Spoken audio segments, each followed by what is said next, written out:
പലപ്പോഴും അല്പമെങ്കിലുമൊക്കെ വിസ്മരിക്കപ്പെടുന്ന ഒരു നാമധേയമാണ് വിശുദ്ധനായ യോസേഫിൻ്റേത്. നീതിമാനായ യോസേഫ്. യോസേഫ് അധികമൊന്നുമല്ല, ഒന്നും തന്നെ സുവിശേഷ ഭാഗങ്ങളിൽ വിശുദ്ധ ഗ്രന്ഥത്തിൽ സംസാരിക്കുന്നതായിട്ട് നമ്മൾ കാണുന്നില്ല.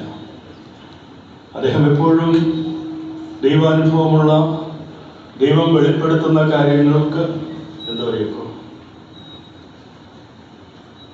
ദൈവം വെളിപ്പെടുത്തുന്ന കാര്യങ്ങൾക്ക് അതിന് മറുപടി നൽകുന്ന, ജീവിതത്തിലൂടെ മറുപടി നൽകുന്ന, തീരുമാനങ്ങളിലൂടെ മറുപടി നൽകുന്ന ഒരു നീതിമാനായ പിതാവിനെയാണ് നമ്മൾ കാണുന്നത്. അനേക സന്ദർഭങ്ങൾ ഉണ്ട്, അതൊന്നും ഓർത്തെടുക്കുവാൻ ഞാൻ ആഗ്രഹിക്കുന്നില്ല, അപ്പോൾ കൂടുതൽ സമയമെടുക്കേണ്ടതായിട്ട് വരും. യോസേഫിന് ദൈവം പ്രത്യക്ഷപ്പെടുന്നതെല്ലാം ഉറക്കത്തിലാണ്, ഡീപ് സ്ലീപ്പ്.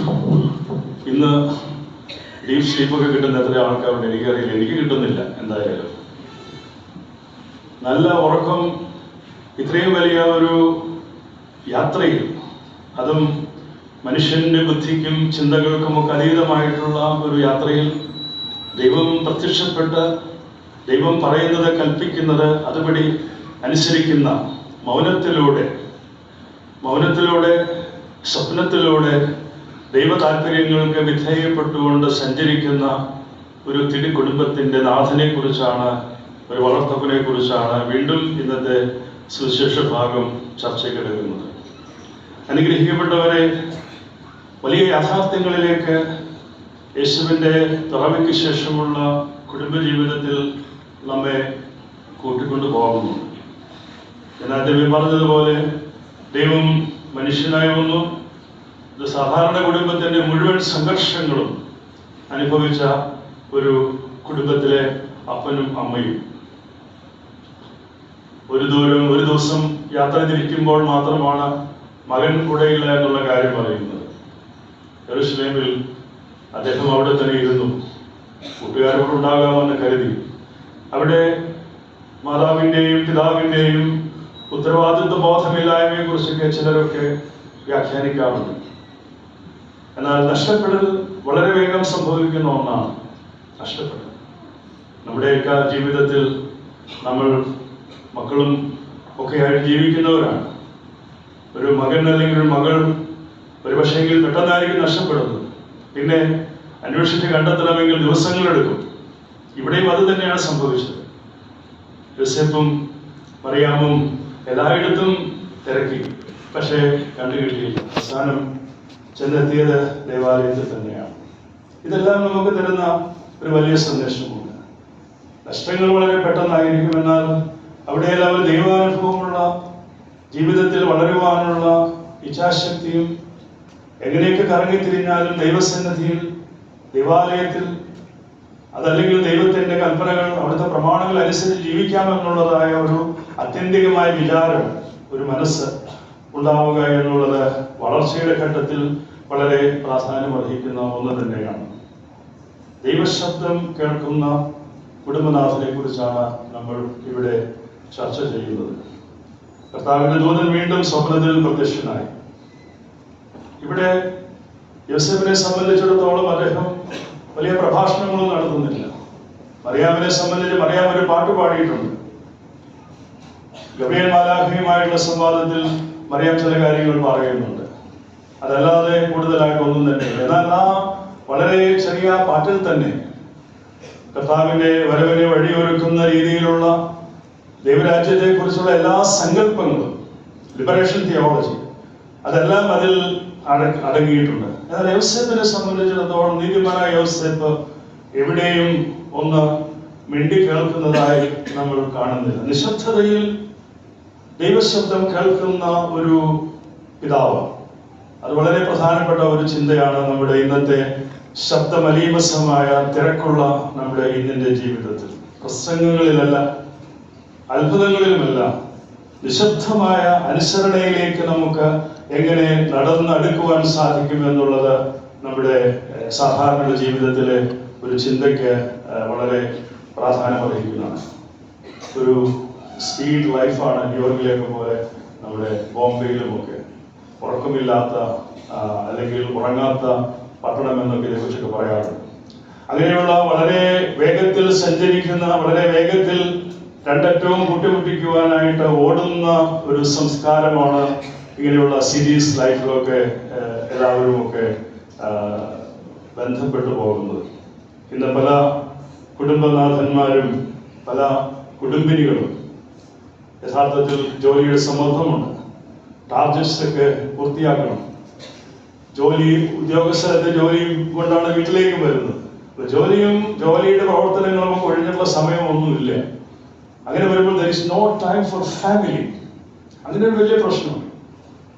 നിങ്ങൾക്ക് പറഞ്ഞ പാവം എങ്ങനെ പറഞ്ഞാൽ മതി, കാര്യങ്ങൾ നടത്തി കൊണ്ടുപോകണ്ടേ, അതിന് പ്രസംഗിക്കാനും എളുപ്പമാണ് നിങ്ങൾക്ക് പറയാം. എന്നിരുന്നാലും you have to think about time for family, constructive, creative time for family. പ്രത്യേകിച്ച് കുഞ്ഞുങ്ങളൊക്കെ ഈ വളർന്നു വരുന്ന പ്രായത്തിൽ അത് വളരെ വളരെ പ്രധാനപ്പെട്ടത് തന്നെയാണ്. മറ്റൊരു ചിന്തയാണ് ബെറ്റർ ലൈഫ്. എല്ലാവരും ആഗ്രഹിക്കുന്നത് ബെറ്റർ ഓപ്പർച്യൂണിറ്റീസ്, കുറച്ചുകൂടി മാന്യമായ ജീവിതം, കുറച്ച് പണമൊക്കെ ഉണ്ടാക്കണം, നല്ല വീടൊക്കെ വേണം, ചില ഒരു വീട്ടിൽ നിന്ന് വരുന്നതിന് പല വീടുകൾ വേണം, നല്ല കാറ് വേണം, അങ്ങനെ നല്ല കാറുകൾ വേണം, മക്കളുടെ കാര്യം, അങ്ങനെ എല്ലാം കൊണ്ടും നമ്മൾ വലിയ സമ്മർദ്ദത്തിലും വലിയ ചിന്തകളിലുമൊക്കെയാണ്. ഇവിടെ എവിടെയാണ് നിശബ്ദതയ്ക്ക് സ്ഥാനമുള്ളത്? പരിമളത്തിന് വേണ്ടി ഒരു കാര്യം പറഞ്ഞിട്ടുണ്ട്. When you pray to God, you are talking to God. When you meditate in silence, God is talking to you. ഈ ഒരു നിശബ്ദതയ്ക്ക് പലപ്പോഴും നമ്മുടെ ജീവിതത്തിൽ സ്ഥാനമില്ലാതെ പോകുന്നത് കൊണ്ടാണ് നമ്മൾ പലരും രോഗികളായിട്ടൊക്കെ മാറിയിരിക്കുന്നത്. ഇന്ന് അസുഖമല്ല എല്ലാവർക്കും. ഈ അസുഖം ഒരു പരിധിവരെ മാനസിക സമ്മർദ്ദം കൊണ്ടൊക്കെയാണ് ഈ അസുഖങ്ങൾ പലതും വരുന്നത്. നല്ല ഒരു മനസ്സ്, ശാന്തമായ ഒരു മനസ്സുണ്ടെങ്കിൽ ശരീരവും അങ്ങനെ ശാന്തതപ്പെട്ടു പോകുമെന്നാണ് സൈക്കോളജിസ്റ്റൊക്കെ പറയുന്നത്. പ്രിയമുള്ളവരെ, കുടുംബത്തിനായി സമയം കണ്ടെത്താനാകാതെ പോകുന്ന ജീവിതം, അതിൽ ഒത്തിരി അപകടങ്ങളുണ്ട്. അവിടെയാണ് നമ്മൾ ഒത്തിരി പ്ലാനിങ് നമുക്ക് ആവശ്യമായിട്ട് വരുന്നത്. മക്കളുടെ പഠനം മാത്രം നോക്കുമ്പോൾ അവരുടെ ആത്മീയ വളർച്ചയെ കുറിച്ചുള്ളതായ ശ്രദ്ധ പലപ്പോഴും മങ്ങിപ്പോകുന്നുണ്ടോ എന്ന് നമ്മൾ ഓർത്തിരിക്കേണ്ടുന്ന ഒരു കാര്യമാണ്. ദൈവശബ്ദം കേൾക്കാൻ നിശബ്ദത ആവശ്യമാണ്. നിശബ്ദതയില്ലാത്ത വീടുകളിൽ ദൈവത്തിന്റെ താല്പര്യം, ദൈവനയം പലപ്പോഴും നഷ്ടപ്പെട്ടു പോകുന്നു. പ്രിയമുള്ളവരെ, ഇവിടെ നമ്മളൊക്കെ പരിചയപ്പെടുത്തുന്ന ഒന്നാണ് ഇന്നിന്റെ ലോകത്തിൽ അഭയാർത്ഥിയായി മറ്റൊരു രാജ്യത്തേക്ക് പലായനം ചെയ്യുന്ന, ഈജിപ്തിലേക്ക് പലായനം ചെയ്യുന്ന ഒരു യേശു കുടുംബത്തെ കുറിച്ച് നമ്മൾ ആരെങ്കിലും ചിന്തിച്ചിട്ടുണ്ടോ? ആ നടന്ന വഴികളിലെ, കനൽ വഴികളിലെ, എത്ര പ്രയാസകരമായ വഴികളിലൂടെയാണ് അമ്മയും യോസേഫ് പിതാവും ഒക്കെ സഞ്ചരിച്ചത്. ഈ സഞ്ചാര പഥങ്ങളിലെല്ലാം അവർക്ക് ഒരു വലിയ കൃപ, ദൈവം അവരോടൊപ്പം ഉണ്ടായിരുന്നു എന്നുള്ളതാണ്. ഒപ്പമുണ്ട് എന്ന് പലപ്പോഴും ഓർമ്മപ്പെടുത്തുമ്പോഴും ഒപ്പമില്ലാത്തതായ അനുഭവങ്ങളിലൂടെയാണ് അവരെല്ലാം കടന്നു പോകേണ്ടത്. അപ്പോഴും അവർ നിരാശപ്പെട്ടില്ല. പലപ്പോഴും അങ്ങനെയാണ്. എന്തെങ്കിലുമൊക്കെ സംഭവിക്കുമ്പോൾ നമ്മൾ പെട്ടെന്ന് പകച്ചു പോകുന്നവരാണ്, അവിടെ വിശ്വാസം ചോർന്നു പോകുന്നവരാണ്. അവിടെയാണ് യോസേഫ് പിതാവും ഈ കുടുംബവും നമുക്ക് ഒത്തിരി നല്ല നല്ല മാതൃകകൾ നമുക്ക് പരിചയപ്പെടുത്തി തരുന്നുണ്ട്. ഇന്നത്തെ വളരെ പരിചിതമായ ഒരു ചിത്രമാണ് ആനുകാലിക സംഭവങ്ങൾ എടുത്ത് നോക്കുമ്പോൾ അഭയാർത്ഥികളായി മറ്റു രാജ്യങ്ങളിലേക്കൊക്കെ ലീഗലായിട്ടും ഇല്ലീഗലായിട്ടും ഒക്കെ കുടിയേറി പോകുന്ന ആളുകൾ. യുദ്ധത്തിന്റെ കെടുതികളുണ്ട്, പീഡനങ്ങളുണ്ട്, പട്ടിണിയുണ്ട്, മരണമുണ്ട്. അവിടെ നിന്നെല്ലാം സേഫ് ഹെവൻ നോക്കി യാത്ര ചെയ്യുന്ന അനേകം കുടുംബങ്ങൾ, കൈക്കുഞ്ഞുങ്ങളും ഒക്കെ ആയിട്ട് നാടുവിടുന്ന കുടുംബങ്ങളൊക്കെ നമ്മൾ കാണുന്നുണ്ട്. നമുക്കറിയാം, ഈ യുദ്ധം നടക്കുന്ന പാലസ്തീനിലൊക്കെ കുഞ്ഞുങ്ങളൊക്കെ നിങ്ങൾ വായിച്ചു കാണും, എല്ലാം ദേഹത്തൊക്കെ പച്ചകുത്തി വെച്ചിരിക്കുക. ഏത് സമയത്തും ചിതറിപ്പോകാവുന്ന ശരീരങ്ങളാണ്.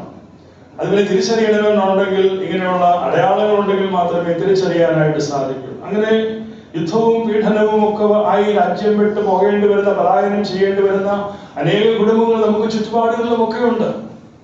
ഇന്നിപ്പം പാശ്ചാത്യ രാജ്യങ്ങളിലൊക്കെ എന്താ സംഭവിച്ചുകൊണ്ടിരിക്കുന്നത്?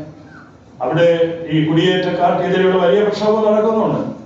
അതൊക്കെ എത്രമാത്രം എക്സ്റ്റെൻഡിൽ പോകും നമുക്ക് ആർക്കും പറയാൻ സാധിക്കില്ല. പാശ്ചാത്യ രാജ്യങ്ങളിൽ ക്രിസ്മസ് സെലിബ്രേഷൻ തടസ്സം വരിക എന്ന് പറഞ്ഞു കഴിഞ്ഞാൽ അത് എത്ര അപലപനീയമാണെന്ന് ആലോചിച്ച് നോക്കൂ. ഇന്ത്യയിൽ പിന്നെയും പോട്ടെ, പക്ഷെ ഇത് ക്രിസ്ത്യൻ കൺട്രീസിൽ വ്യാപകമായ ആക്രമണമാണ് നടക്കുന്നത്. അതിന്റെ പശ്ചാത്തലത്തിലൊക്കെ എന്തുകൊണ്ടാണെന്ന് ഞാൻ അതിലേക്കൊന്നും പോകുന്നില്ല. പക്ഷേ ദിസ് ഈസ് വാട്ട് ഹാപ്പനിങ്. അപ്പം സമ്മർദ്ദങ്ങളും പ്രശ്നങ്ങളും യുദ്ധങ്ങളും കെടുതികളും ഈ അഭയാർത്ഥി പ്രവാഹങ്ങളും ഒക്കെ ഉണ്ടാക്കുന്ന വലിയ ദുരന്തത്തെ കുറിച്ച് സൂചിപ്പിച്ചു പോയെന്ന് മാത്രമേ ഉള്ളൂ. തൊഴിൽ നഷ്ടപ്പെട്ട് വിദേശ രാജ്യങ്ങളിൽ പോയി നാട്ടിലേക്ക് മടങ്ങിയിരുന്ന കുടുംബങ്ങളുണ്ട്. അതുപോലെ തന്നെ ഗൾഫ്, യൂറോപ്പ്, കാനഡ തുടങ്ങിയ രാജ്യങ്ങളിലൊക്കെ വലിയ പ്രതിസന്ധി നമ്മുടെ മൈഗ്രൻസ് ആയിട്ട് പോയിരിക്കുന്നു, അല്ലെങ്കിൽ സ്റ്റുഡൻസ് ആയിട്ടും ജോലി സംബന്ധമായിട്ട് പോയിരിക്കുന്നു അവർ അനുഭവിക്കുന്നു. ചില രാജ്യങ്ങളിലൊക്കെ ഈ അടുത്ത കാലങ്ങളിലൊക്കെ പോയിട്ടുണ്ടായിരുന്നു. ഇന്ന് നമ്മെ സംബന്ധിച്ചിടത്തോളം നമുക്ക് ഉള്ളത് കൊണ്ട് നമ്മൾ കൂടുതൽ തൃപ്തിയുള്ളവരായി ജീവിക്കാൻ നമുക്ക് സാധിക്കുന്നുണ്ട് എന്നുള്ളതാണ്. എപ്പോഴും ജീവിതത്തിൽ നമുക്കൊരു നല്ലൊരു മാസ്റ്റർ പ്ലാൻ ഉണ്ടായിരിക്കണം. ഇന്ന് നമ്മുടെ പല കുട്ടികളും മാതാപിതാക്കളില്ലാതെ വളരുന്നവരില്ലേ? എനിക്കറിയാം പല കുട്ടികളും അവർക്ക് പേരൻസ് പലയിടത്തൊക്കെ ജോലിക്കൊക്കെ പോയിരിക്കുക. ഗ്രാൻഡ് പാരൻസിന്റെ കരങ്ങളിലാണ് കുട്ടികൾ. ഗ്രാൻഡ് പാരൻസിനെയൊക്കെ മാനിപ്പുലേറ്റ് ചെയ്യാൻ വളരെ എളുപ്പമാണ് നമ്മുടെ ഇപ്പോഴത്തെ കുസൃതികൾക്കൊക്കെ. കുസൃതിയും കുടുംബമൊക്കെ ഉള്ളവരാണെങ്കിൽ കൂടിയും പലപ്പോഴും ഇന്നത്തെ ഒരു സൈബർ യുഗമാണ്.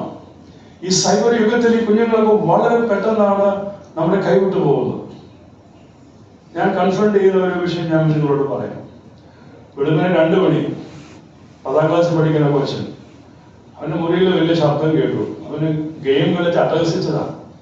അപ്പൊ അമ്മ പോയി വാതിൽ മുട്ടി. ഇപ്പം ഗെയിമിന്റെ അതിന്റെ ഒരു ക്ലൈമാക്സിൽ നിൽക്കുകയാണ്. ആ ഗെയിമിന്റെ പ്രത്യേകത എന്താണെന്ന് വെച്ചാൽ അവര് ഒരു 5-10 പിള്ളേര് ഫ്രണ്ട്സ് ഇതിൽ ഒരുമിച്ച് വരും. Started playing. ഇത് പോകും 2-3 മണിക്കൂറൊക്കെ പോകും. അമ്മ ഓടിയപ്പോഴത്തേക്ക് ഇവൻ കളിച്ചുകൊണ്ടിരിക്കുക. അപ്പൊ അവന് അമ്മയെ കണ്ടിട്ട് കളി നിർത്തുന്നില്ല. അമ്മ ഈ തിരിച്ചു വാങ്ങിച്ചു. അവൻ ഒന്നും നോക്കി അവനെ കളിയുടെ സ്പിരിറ്റോടെ ഒറ്റ അടി വെച്ചിട്ട് അമ്മയ്ക്ക്. അമ്മ താണ്ടെ വീടിൽ വെക്കുന്നു. ഷോൾഡറൊക്കെ പൊട്ടി. This is something which happens. എനിക്ക് കൗൺസിൽ ചെയ്യേണ്ട വന്നിട്ട് ഇതൊക്കെ നമ്മൾ ചിന്തിക്കേണ്ട കാര്യമാണ്. അപ്പൊ കുട്ടികൾക്ക് ഇതിന്റെ അഡിക്ഷൻ ആയി പോയി കഴിഞ്ഞാൽ പിന്നെ ഇവരെയൊക്കെ തിരിച്ചു കൊണ്ടുവരാൻ വലിയ പാടാണ്. നമ്മളിപ്പോ ഒരു ഹോപ്പ് സെന്റർ തുടങ്ങിയിട്ടുണ്ട്. അത് മദ്യപാനത്തിന് വേണ്ടി മാത്രമൊന്നും ഉള്ളതല്ല. ഈ സ്ക്രീൻ അഡിക്ഷൻ വലിയൊരു പ്രശ്നമാണ്. ഗെയിംസും അതുപോലെ തന്നെ. കുട്ടികൾക്ക് ഒരു പ്രായം വരെ അവർക്ക് നിങ്ങളുടെ ഒരു മോണിറ്ററിങ്, ചെറുപ്പക്കാർ പിള്ളേരൊക്കെ ശ്രദ്ധിക്കും, നിങ്ങളെയൊക്കെ സ്പർശിക്കണമെന്ന് എനിക്ക് അറിയില്ല. പിള്ളേരൊക്കെ ഈ പറഞ്ഞതുപോലെ രാത്രി കിടക്കാൻ പോകുമ്പോൾ ഈ മൊബൈൽ ഫോണും കൊണ്ട് പോയിട്ട് അതിൽ ഗെയിംസ് കളിക്കും, പിന്നെ സ്ട്രേഞ്ചേഴ്സിനെ ഒക്കെ ആയിട്ട് സംസാരിക്കും. അതൊക്കെ വലിയ വലിയ അപകടങ്ങളിലേക്ക് ചെന്നപ്പെടുന്നുണ്ട്. ഇതെല്ലാം വരുന്നത് എല്ലാം വീടുകളിൽ തുറന്ന് സംസാരിക്കാനും തുറന്ന് പങ്കുവെക്കാനുമുള്ള ഒരു സ്പേസ് ഇല്ലാതെ പോകുമ്പോൾ കുട്ടികൾ അവരുടെ വഴിക്ക് പോകും, മാതാപിതാക്കൾ അവരുടെ വഴിക്ക് പോകും. അവിടെ ഒരു പ്രാർത്ഥനയുടെ അന്തരീക്ഷവും ഒരു ആത്മീയതയുടെ അന്തരീക്ഷവും ഇല്ലാതെ പോകുമ്പോൾ വരുന്ന വലിയ വലിയ കുഴപ്പങ്ങൾ ഇന്ന് നമ്മൾ കണ്ടുവരുന്നുണ്ട്. പ്രിയമുള്ളവരെ, ദൈവം അഭയാർത്ഥിയായ കുടുംബത്തിന്റെ വേദനയെ പരിശുദ്ധമാക്കുക എന്നുള്ളതാണ്. അതിനാൽ നമ്മുടെ കഷ്ടതകൾ ദൈവത്തിന്റെ പദ്ധതിക്ക് ഒരു തടസ്സമല്ല. ദൈവത്തിന്റെ പദ്ധതികൾ കഷ്ടതയിലൂടെ തേജസ്കരിക്കപ്പെടേണ്ടുന്ന ആത്മീയതയിൽ വളരേണ്ടവരാണ് എന്നുള്ളത് തന്നെയാണ് ഇവിടെ നമുക്ക് പറഞ്ഞു തരുന്നത്. മറ്റൊരു കാര്യം, ഭയവും വിവേകവും. ഇവിടെ യോസേപ്പിന്റെ ഒരു തീരുമാനമുണ്ട്. യോസേപ്പ് ഇസ്രായേലിലേക്ക് പോകണമെന്ന സ്വപ്നത്തിൽ പ്രത്യക്ഷപ്പെട്ടു പറഞ്ഞു. അവിടെ അർക്കലാവൂസ് ഭരിക്കുന്നു എന്ന് കേട്ടപ്പോൾ, ഹെരോദോസിന്റെ മകനാണ്. ഹെരോദോസിന്റെ മകന്റെ സ്വഭാവം, അപ്പന്റെ സ്വഭാവം കുറെയൊക്കെ മകൾക്ക് ഉണ്ടാവുമല്ലോ. അതുകൊണ്ടായിരിക്കാം യോസേപ്പ് ഒന്ന് രണ്ടാമത് ഒരു സെക്കൻഡ് തോട്ട് വന്നു. ഈ പറയുന്ന സ്ഥലത്തേക്ക് പോയാൽ പ്രശ്നമാവില്ലേ? അതുകൊണ്ട് അദ്ദേഹം വീണ്ടും വിശ്വാസക്കുറവുകൊണ്ടല്ല, അവിടെ ഒരു വിവേകമുണ്ട്. അത് ഓരോ മനുഷ്യനും ലഭിച്ചിരിക്കുന്ന ഒന്നാണ് ഈ വിവേകം എന്ന് പറയുന്നത്. ആ വിവേകത്തിൽ നിന്നുമുള്ള ഒന്നാണ് വിശ്വാസത്തിന്റെ കുറവുകൊണ്ടല്ല. യോസേപ്പ് തീരുമാനിക്കുന്നു അവിടേക്ക് പോകണ്ട, അതൊരു അപകടത്തിലേക്കുള്ള ചാടലാകുമല്ലോ എന്ന് കരുതി ദൈവ നയത്തിൽ ശ്രദ്ധയോടെ മുന്നേറുന്ന യോസേപ്പിനെ നമ്മൾ കാണുന്നുണ്ട്. സ്വപ്നത്തിൽ ഒന്ന് പറഞ്ഞുവെങ്കിൽ കൂടിയും അതിലെ യാഥാർത്ഥ്യങ്ങൾ ബോധ്യപ്പെട്ടുകൊണ്ട് അദ്ദേഹം ഈ കുടുംബവുമായിട്ട് വീണ്ടും നസ്രയത്തിലേക്ക് പോവുകയാണ്. ഇന്നത്തെ കുടുംബങ്ങൾക്കുള്ളൊരു സന്ദേശമാണ്. കുട്ടികളുടെ കാര്യത്തിൽ, തീരുമാനങ്ങൾ എടുക്കുന്ന കാര്യത്തിൽ, തൊഴിൽ മാറ്റങ്ങൾ സംബന്ധിച്ചുള്ള തീരുമാനങ്ങൾ, വികാരപരമായ തീരുമാനങ്ങൾ പലപ്പോഴും കുടുംബത്തെ തകർത്ത് കളയുന്നതാണ്. പലപ്പോഴും നമ്മളൊരു ഇമോഷണൽ ഇന്റലിജൻസ് പലപ്പോഴും ഉണ്ടാകാതെ പോകുന്നത് കൊണ്ട് പല ദുരന്തങ്ങളും നമ്മുടെ കുടുംബങ്ങളിലേക്ക് ഉണ്ടാകാറുണ്ട്. അതൊക്കെ വികാരപരമായി തീരുമാനങ്ങൾ എടുക്കുന്നത് കൊണ്ടും ശബ്ദാനമായ അന്തരീക്ഷം വേണ്ടതുണ്ടാവുന്നതുകൊണ്ട് അതൊക്കെ ആരും ഇഷ്ടപ്പെടുന്ന ഒന്നൊന്നുമല്ല. ആൽബർട്ട് ഐൻസ്റ്റീൻ ഒരു കാര്യം പറഞ്ഞിട്ടുണ്ട്, I don't teach my children, I create atmosphere for them to learn. അത് വളരെ പ്രധാനപ്പെട്ട ഒരു കാര്യമാണ്. കുടുംബാന്തരീക്ഷം നന്നായിരിക്കുക, കുട്ടികൾക്ക് മാതാപിതാക്കൾക്ക് ഒരുമിച്ചിരിക്കുവാൻ, ഒരു അല്പസമയങ്ങൾക്ക് ഓഫ് ചെയ്തിട്ട് പ്രാർത്ഥിച്ചിരിക്കുവാൻ, ഒരു ദിവസം കണ്ട കാഴ്ചകൾ, അതുപോലെ തന്നെ കാണാൻ പാടില്ലാത്തത് കണ്ട കാഴ്ചകൾ, കാണാൻ പാടില്ലാത്ത ആൾക്കാരുമായി കണ്ടുമുട്ടിയ കാര്യം, ഇതെല്ലാം തുറന്ന് സംസാരിക്കാനുള്ള ഒരു കുടുംബ വേദി, കുടുംബാന്തരീക്ഷം ഉണ്ടാകേണ്ടുന്നത് ഇന്നെന്റെ സൈബർ യുഗത്തിൽ ഏറ്റവും പ്രധാനപ്പെട്ട ഒരു കാര്യമാണ്. പ്രായപൂർത്തിയാവുന്നത് വരെ അവർക്ക് തോന്നിയതുപോലെ സ്വാതന്ത്ര്യം അവർക്ക് അനുവദിക്കാൻ പാടില്ലാത്തതാണ്. അത് പക്ഷേ വളരെ ശ്രദ്ധയോടുകൂടി കൈകാര്യം ചെയ്യേണ്ടുന്ന ഒരു കാര്യമാണ്. പല പേരൻസും ഹെൽപ്ലെസ്. അപ്പൊ അവസാനം ടീച്ചർമാരെയും സ്കൂളിലൊക്കെയാണ് പലപ്പോഴും പാരൻസൊക്കെ ആശ്രയിക്കുന്നത്. പാരൻസിനൊന്നും കണ്ടിട്ട് പറയാൻ പോലും പേടിയാണ്. ഇപ്പൊ ഒന്ന് സ്കൂളുകളിലുമൊക്കെ അവർക്കും പേടിയാണ്. ബോംബെയിലെ കാര്യം എനിക്കറിയാം. ഞാൻ കുറച്ചുകൂടെ കൂടി ഈ കേരള കോൺടെസ്റ്റിലാണ് പല കാര്യങ്ങളും സംസാരിക്കുന്നത്. ഒരു പക്ഷേ ഇവിടെ കുറച്ചുകൂടെ കൂടി ഒരു ബെറ്റർ അറ്റ്മോസ്ഫിയർ ആയിരിക്കാമെന്ന് ഞാൻ വിശ്വസിക്കുന്നു. അങ്ങനെ തന്നെ ആയിരിക്കട്ടെ എന്ന് ഞാൻ ആഗ്രഹിക്കുകയും ചെയ്യുന്നു. ഇവിടെ നസ്രയത്തിലേക്കുള്ള പോക്ക്, നസ്രയത്ത് ഒരു ചെറിയ ഒരു ഇടം മാത്രമാണ്. വലിയ ഓപ്പർച്യൂണിറ്റീസ് ഉള്ള സ്ഥലങ്ങളൊന്നുമല്ല. അവിടെ ഒരു മരപ്പണിക്കാരൻ, കാർപ്പൻറ്റർ, അദ്ദേഹത്തിന്റെ ആ പണിശാലയിൽ അപ്പനോടൊപ്പം ആ കാർപ്പൻറ്ററി വർക്കിൽ സഹായിക്കുന്ന തിരുകുടുംബത്തിലെ ഒരു യേശു പൈതലിനെ, ഒരു യുവാവായ യേശുവിനെ നമുക്ക് വിഷ്വലൈസ് ചെയ്യാനായിട്ട് സാധിക്കണം. അമ്മയെ അടുക്കള കാര്യങ്ങളൊക്കെ സഹായിക്കുന്ന ഒരു മകൻ. ഇന്നൊക്കെ നമ്മുടെ മക്കളൊക്കെ അങ്ങനെയൊക്കെ ചെയ്യുന്നുണ്ടോ എന്ന് ചിന്തിക്കണം. ചെറിയ ചെറിയ കാര്യങ്ങളൊക്കെ കുഞ്ഞുങ്ങളെ കൊണ്ട് ചെയ്യിക്കാൻ മാതാപിതാക്കൾ ശ്രദ്ധിക്കണം. അതിന് അവർക്കൊരു ആപ്റ്റിറ്റ്യൂഡ് ഉണ്ടാകണം, അങ്ങനെ ഒരു താല്പര്യം അവർക്കുണ്ടാകണം. അങ്ങനെ വളരുമ്പോഴാണ് കുട്ടികൾക്ക് അനുദിനമുള്ള ജീവിതത്തിന്റെ എല്ലാ ഭാവങ്ങളും അവർക്ക് പറഞ്ഞു കൊടുക്കാനായിട്ട് സാധിക്കും. ഇഷ്ടം എന്ന് പറയുന്നത് അല്ലെങ്കിൽ ഓമനിച്ച് വളർത്തുക എന്ന് പറയുന്നത് പല കാര്യങ്ങളും ഉണ്ട്. അവർക്ക് ചോദിക്കുന്നതെല്ലാം കൊടുത്ത് സന്തോഷിപ്പിക്കൊണ്ട് മാത്രമായില്ല. യഥാർത്ഥ ജീവിതത്തിന്റെ യഥാർത്ഥമായിട്ടുള്ള അനുഭവ തലങ്ങൾ കുട്ടികൾക്ക് പറഞ്ഞ് മനസ്സിലാക്കുമ്പോഴാണ് അവർക്ക് ആ കുടുംബത്തോടൊപ്പം യാത്ര ചെയ്യാനായിട്ട് സാധിക്കുന്നത്. പ്രിയമുള്ളവരെ, ഇന്ന് എന്താ സംഭവിക്കുന്നത്? മറ്റുള്ളവരെക്കാൾ മുൻപിലാവുക എന്നാണ് നമ്മളെല്ലാം പിള്ളേരെ പറഞ്ഞ് പഠിപ്പിക്കുന്നത്. ഏറ്റവും മുന്നിലായിരിക്കണം, ക്ലാസ്സിൽ ഒന്നാമനായിരിക്കണം, മാർക്ക് ഏറ്റവും കൂടുതൽ വാങ്ങിക്കണം, റാങ്ക് വാങ്ങിക്കണം, മുന്നിലാവുക എന്നുള്ളതാണ്. ഞാനവിടെ പെട്ടെന്ന് ഓർത്ത് പോയ ഞാൻ അവരുടെ സ്ഥലങ്ങളിലൊക്കെ പറഞ്ഞിട്ടുള്ള ഒരു കഥയുണ്ട്. ഇറാനിയൻ മൂവിയാണ്. അതിൽ ഒരു 2 പിള്ളേരുണ്ട്, ഒരു കുടുംബത്തിലെ സഹോദരങ്ങളാണ്. അപ്പം 2 പേർ സ്കൂളിൽ പഠിക്കുന്നവരാണ്. വളരെ ദാരിദ്ര്യമുള്ള ഒരു വീടാണ്. ഇറാനിയൻ കഥയാണ്. അപ്പം ശൈത്യ മേഖലയാണ്. അവൻ്റെ പെങ്ങൾക്ക് ഷൂസ് ഇല്ല സ്കൂളിൽ പോകാൻ, ഒരു വീട് പറഞ്ഞ ഷൂസേ ഉള്ളൂ. അപ്പം അവരുടെ വലിയൊരു പ്രാർത്ഥനയാണ് എൻ്റെ അനുജത്തിക്ക് ഷൂസ് വാങ്ങിച്ചു കൊടുക്കണം. അവർക്ക് യാതൊരു നിവൃത്തിയുമില്ല. അങ്ങനെ ഇരിക്കുമ്പോഴാണ് ഒരു ഓട്ട മത്സരം വന്നു സ്കൂളിൽ. ഓട്ട മത്സരത്തിൽ 2-3 സമ്മാനങ്ങളുണ്ട്. 3ാമത്തെ സമ്മാനം ഷൂസാണ്. ഇവൻ ഈ ഓട്ട മത്സരത്തിന് ചേർന്നു. നിങ്ങൾ കേട്ടുപോയ അതേയായിരിക്കാം. ഓട്ട മത്സരത്തിന് ചേർന്നു. അവൻ ചേർന്ന് 1ാമനാകാനല്ല, ഈ joint competition just to finish 3rd and get the prize, that pair of shoes for her sister. അതിനുവേണ്ടി ചേർന്നതാണ്. അവനോടുമ്പോഴൊക്കെ മറുപടി തിരിഞ്ഞ് ഞാൻ 3ാമനാണെന്ന് അറിയാനായിട്ട് തിരിഞ്ഞു നോക്കും. അവനോടി അവസാനം അവൻ തളർന്ന് ഫിനിഷിംഗ് പോയിന്റിൽ വന്ന് വീണു. അവരുടെ ടീച്ചേഴ്സും എല്ലാവരും ചുറ്റും കൂടി അവന് ബോധം കിട്ടുകയാണ്. അവനെ എഴുന്നേൽപ്പിച്ചു. ആദ്യത്തെ ചോദ്യം ഇതാണ്, am I third? I finished third or not? Third. അപ്പൊ അവരുടെ ആകാംക്ഷ, ഞാൻ 3ാമനായിട്ടാണോ ഫിനിഷ് ചെയ്തതെന്ന് ചോദിച്ചു. ഇവരെല്ലാവരും സന്തോഷം, നീ 1ാമനായിട്ടാണ് ഫിനിഷ് ചെയ്യുന്നത് പറഞ്ഞു.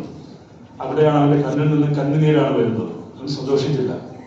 ഇത് വലിയൊരു സന്ദേശം നമുക്ക് പറഞ്ഞു തരുന്നുണ്ട്. വി ആർ റണ്ണിങ്, നമ്മളിങ്ങനെ ഓടുകയാണ് 1ാമനാവാനായിട്ട്. പക്ഷേ അതിനപ്പുറമായിട്ട് ഉള്ള നമുക്ക് ചില സന്ദേശങ്ങൾ ഈ ഓടുന്ന പയ്യൻ നമുക്ക് പറഞ്ഞു തരുന്നു. മറ്റുള്ളവരെക്കാൾ മുൻപിലാവുക എന്നുള്ളതല്ല, പക്ഷെ ക്രിസ്തീയ കുടുംബം ദൈവത്തിന്റെ മുമ്പിൽ ശരിയാവുക, ദൈവത്തിന്റെ മുമ്പിൽ ശക്തരാവുക, ദൈവത്തിന്റെ മുന്നിൽ വിശ്വസ്തരാവുക, ദൈവത്തിന്റെ മുമ്പിൽ നിശബ്ദരാവുക. ആ നിശബ്ദതയിൽ നിന്നും ദൈവ ശബ്ദം കേട്ട് മുന്നേറുവാനുള്ള ഊർജം ലഭിച്ചുകൊണ്ട് യാത്ര ചെയ്യുക, വിശ്വാസ വഴികളിലൂടെ കുടുംബത്തെ മുന്നോട്ട് കൊണ്ടുപോവുക എന്നുള്ളതാണ് ഏറ്റവും പ്രധാനപ്പെട്ടതായിട്ട് നമ്മൾ ഇവിടെ പഠിപ്പിച്ചു തരുന്നത്. പ്രിയമുള്ളവർ, ഇന്നത്തെ കുടുംബങ്ങൾക്കുള്ള ഒരു ചോദ്യം, കുട്ടികൾ വളരുന്നത് എവിടെയാണ്? കുട്ടികൾ വളരുന്നത് അവരുടെ സമയം, സ്ക്രീൻ ടൈമിൽ. എന്തെങ്കിലും സ്ക്രീൻ ടൈമിലൊക്കെ എന്തെങ്കിലും റെസ്ട്രിക്ഷനുകൾ വെച്ചിട്ടുണ്ടോ? അങ്ങനെ വെക്കാൻ സാധിക്കുന്നുണ്ടോ? ആർക്കും ഇന്ന് വലിയ റെസ്ട്രിക്ഷൻ ഇല്ലാത്തൊരു ഇടമായിട്ട് ഈ സ്ക്രീൻ മൊബൈലും അതുപോലെ തന്നെ ഇതുമൊക്കെ മാറിക്കഴിഞ്ഞിട്ടുണ്ട്. അത് യഥാർത്ഥത്തിൽ ഈ സോഷ്യൽ മീഡിയയും അതുപോലെയുള്ള ഈ സ്ക്രീൻ ടൈമിങ് പ്രത്യേകിച്ച് വളർന്നു വരുന്ന കുട്ടികളിൽ വലിയ വൈകല്യങ്ങൾ സൃഷ്ടിക്കുന്നുണ്ട് എന്നുള്ളത് ഒരു യാഥാർത്ഥ്യമാണ്. ക്രിമിനൽ മെന്റാലിറ്റി, തോക്ക് ഇഷ്ടപ്പെടുക, ബ്ലഡ് ഇഷ്ടപ്പെടുക, വയലൻസ് ഇഷ്ടപ്പെടുക. ഗെയിംസ് ആണെങ്കിൽ കൂടി വയലൻസ് ഉള്ള ഗെയിംസ് ആണ് ഇഷ്ടം. അങ്ങനെയുള്ള ഒരു മെന്റാലിറ്റി വളർന്നു വരുന്നുണ്ട്. വലിയ സെലിബ്രിറ്റികളിലേക്ക് ഇപ്പം ക്രൈം മൂവീസ് ആണ് അവർക്ക് ഇഷ്ടം. കാരണം അതിന് മാത്രമേ വ്യൂവേഴ്സ് ഉള്ളൂ. കുടുംബ പശ്ചാത്തലം, കുടുംബ മൂല്യങ്ങളുമുള്ള ചിത്രങ്ങൾക്കൊന്നും ഇന്ന് വലിയ പ്രാധാന്യമൊന്നുമില്ല. എത്ര വലിയ സെലിബ്രിറ്റി ആണെങ്കിലും തോക്കെടുക്കാനും കൊല്ലാനും മൊത്തം വെട്ടി അറിയാനും ഒന്നും മടിയില്ലാത്ത രീതിയിൽ കാര്യങ്ങൾ മാറിപ്പോയിട്ടുണ്ട്. അതൊക്കെ ഒരു വലിയൊരു സംസ്കാരത്തിന്റെ മാറ്റത്തിന്റെ ഭാഗമാണ്. അതെല്ലാം ഈ വരുന്നതായ ഈ സൈബർ യുഗത്തിൽ വരുന്നതായ ഈ കുട്ടികളൊക്കെ കാണുന്ന മൊബൈലിൽ കാണുന്ന അല്ലെങ്കിൽ അവരുടെ ലാപ്ടോപ്പിൽ കാണുന്ന ഗെയിംസിലൂടെ വരുന്ന അഡിക്ഷനാണ്. എന്തും ചെയ്യാൻ മടിയില്ലാത്ത ഒരു സമൂഹമായി ഒരു പുതിയ തലമുറ വളർന്നു വരുന്നുണ്ട്. അസഹിഷ്ണുതയാണ്, ഒട്ടും സഹിഷ്ണുത. പെട്ടെന്ന് ദേഷ്യം വരും, എന്തും ചെയ്യും, ആരെയും എന്തും ചെയ്യും. അപ്പനോ അമ്മയോ ഒന്നും നോട്ടമൊന്നും ഉണ്ടാവില്ല. അങ്ങനെ ഒരു വലിയ ഒരു ടെൻഡൻസി, ഒരു ബിഹേവിയറൽ പ്രോബ്ലം വളർന്നു വരുന്ന സമൂഹത്തിൽ നമ്മൾ we have to go back to the കുടുംബ പ്രാർത്ഥനകളും കുടുംബത്തിലെ ആരാധനകൾക്കും കൂടുതൽ പ്രാധാന്യം കൊടുക്കേണ്ടിയിരിക്കുന്നു. ചർച്ച് ഇവിടെ നമ്മൾ സംസാരിക്കുന്നത് അടിത്തറയായി ദൈവരാജ്യ മൂല്യങ്ങൾ അടിത്തറയായുള്ള ഒരു കുടുംബത്തിന്റെ കാര്യമാണ് നാം സംസാരിക്കുന്നത്. അവിടെ പ്രാർത്ഥനാലയമായി പ്രാർത്ഥനയുടെ ശബ്ദമുയരുന്ന ഇടങ്ങളായിട്ട് മാറാനായിട്ട് സാധിക്കും. അരമണിക്കൂർ ഒരുമിച്ചിരുന്ന് കുട്ടികളുമായിട്ട് സംവദിക്കുവാനോ പ്രാർത്ഥിക്കുവാനോ ഈ സാധനങ്ങൾ മാറ്റിവെക്കുവാനോ പല കുടുംബങ്ങളിലും സാധിക്കുന്നുണ്ടോ എന്ന് സംശയമുണ്ട്. അവിടെ നമ്മൾ വിചിന്തനം ആവശ്യമാണ് പ്രിയമുള്ളവർ. ഒരുമിച്ച് ഭക്ഷണം കഴിക്കാൻ പറ്റാത്ത കുടുംബങ്ങൾ, ഓരോരുത്തരും ഓരോ സ്ക്രീനിൽ അവരുടെ കണ്ണും നട്ടിരിക്കുന്ന ഒരു അവസ്ഥ ഇന്ന് എവിടെയും നമുക്ക് കാണാം. കണ്ണിനോട് കണ്ണ് സമ്മതിക്കുന്നില്ല ഇന്നാരും മുഖത്തേക്ക് നോക്കുന്നില്ല. എല്ലാവരും ഇങ്ങനെ കുമ്പിട്ട് കുനിഞ്ഞിരിക്കുകയാണ്. വാസ്തവം ഇവിടെ പഴയകാല ശീലത്തിലേക്ക് നമുക്ക് മാറാനായിട്ട് അല്പമെങ്കിലും സാധിക്കണമെന്ന് തിരുക്കുടുംബം നമ്മെ പഠിപ്പിക്കുന്നു. ആത്മീയമായ ശൂന്യതയാണ്. ആ ശൂന്യത മാറണമെങ്കിൽ കുടുംബ പ്രാർത്ഥനകളും കുടുംബ ആരാധനകളും ഒരുമിച്ചുള്ളതായി സംവദിക്കലും ഒക്കെ കൂടുതൽ ശക്തി പ്രാപിക്കേണ്ടുന്ന ഒരു കാലത്തിലൂടെയാണ് നമ്മൾ ജീവിക്കുന്ന പ്രിയമുള്ളവർ. ഈ അനുഗ്രഹീത ദിനം യേശു ഒരു കുടുംബത്തിലൂടെ വളർന്നു വരുന്ന ആ ഒരു അനുഭവവും അതുപോലെ തന്നെ ദൈവത്തിന്റെ രക്ഷാ പദ്ധതി കുടുംബ ജീവിതത്തിലൂടെയാണ് വെളിപ്പെടുത്തി തരുന്നത് എന്നുള്ളതായ ബോധ്യപ്പെടലും ഒക്കെ നമ്മെ എല്ലാവരെയും ഒരു കുടുംബം എന്നുള്ളത്, ഓരോ കുടുംബങ്ങൾ എന്നുള്ള നിലയിൽ കൂടുതൽ നമ്മെ ചിന്തിപ്പിക്കുന്നതാണ് പ്രിയമുള്ളവർ. ദൈവവചനം കേൾക്കുന്ന കുടുംബങ്ങളാകട്ടെ, പ്രാർത്ഥനയിൽ ഉറച്ചു നിൽക്കുന്ന കുടുംബങ്ങളാകട്ടെ, സ്നേഹത്തിലും ക്ഷമയിലും വളരുന്ന കുടുംബങ്ങളാകട്ടെ, നസ്സരത്ത് പോലുള്ള ലളിതമായ കുടുംബങ്ങളിൽ നിന്ന് ദൈവത്തിന്റെ വലിയ പ്രവൃത്തികൾ, ദൈവത്തിന്റെ വലിയ ചിന്തകൾ, ദൈവത്തിന്റെ വലിയ ആലോചനകൾ ഉയർന്നു വരട്ടെ, ഉദിച്ചു വരട്ടെ എന്ന് നമുക്ക് പ്രാർത്ഥിക്കാം. നസ്സരത്തിലെ കുടുംബത്തിൽ പ്രാർത്ഥനയും പരിശ്രമവും വിജയവും സ്നേഹവും ഒക്കെ നിറഞ്ഞു തുളുമ്പുന്നത് പോലെ നമ്മുടെ കുടുംബാന്തരീക്ഷങ്ങളെ നമുക്ക് ഒന്നുകൂടി മെച്ചപ്പെടുത്താനായിട്ട് ഈ പരിശുദ്ധനായ യോസേഫ് പിതാവ്, നീതിമാനായ യോസേഫ് പിതാവിന്റെ ആ നിശബ്ദതയിൽ ദൈവത്തോട് സംസാരിച്ച് ദൈവിക പദ്ധതിക്ക് വിധേയപ്പെട്ടുകൊണ്ട് ഒരു കുടുംബത്തെ മുന്നോട്ട് നയിച്ചതുപോലെ കഷ്ടപ്പാടിലും ത്യാഗത്തിലൂടെയും എപ്പോഴും ദൈവം കൂടെയുള്ള എന്നുള്ളതായ ബോധ്യത്തിൽ അടിപതരാതെ ഒരിക്കൽ പോലും പുറകോട്ട് തിരിഞ്ഞു നോക്കാതെ മുന്നോട്ട് യാത്ര ചെയ്തതുപോലെ ചെയ്യുവാൻ, നീതിയുക്തമായ തീരുമാനങ്ങൾ എടുക്കുവാൻ, ഇസ്രായേലിലേക്ക് പോകണമെന്ന് പറഞ്ഞപ്പോൾ അപകടം മണത്തറിഞ്ഞുകൊണ്ട് അദ്ദേഹം നസ്രയത്തിൽ എളിയ ഭവനത്തിൽ പോയി പാർക്കുന്നതും തന്റെ പടിശാലയിലേക്ക് തിരികെ പോകുന്നതും ഒക്കെ നമുക്ക് തരുന്ന വലിയ പാഠങ്ങളൊക്കെ തന്നെയാണ് പ്രിയമുള്ളവർ. ഞാൻ എൻ്റെ വാക്കുകളെ ദീർഘിപ്പിക്കുന്നില്ല.